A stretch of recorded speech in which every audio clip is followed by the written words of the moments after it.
Today we're here to review and finalize the ECOWAS policy on youth and sports, which was developed by the Center for Youth and Sports Development of ECOWAS.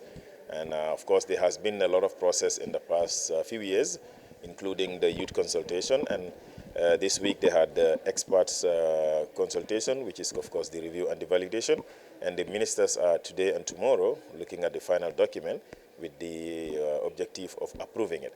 It's a very important policy because it is what is supposed to position West Africa as a champion in issues of youth and sports development.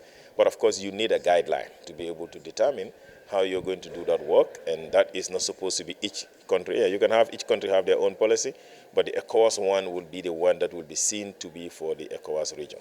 Well, it's a document, so once it is finalized, I'm sure the center would then send it out to the various countries to say this is the final document, because the ministers are the ones that are here.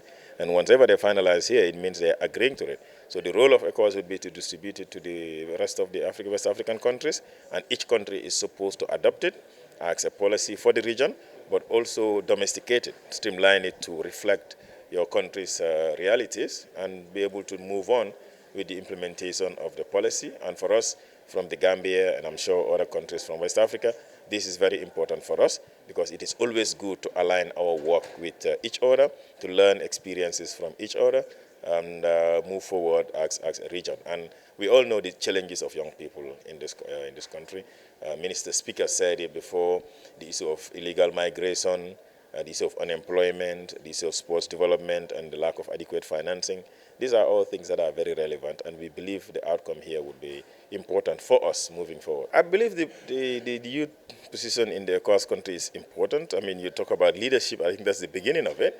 Yes, we have some young leaders at the highest level, the ministers at the policy level, at National Assembly or Parliament, but that's not adequate. What is more adequate and probably more responsive is to be able to ensure that the resources are provided for the countries to be able to implement youth programs that answers to the issues of the young people.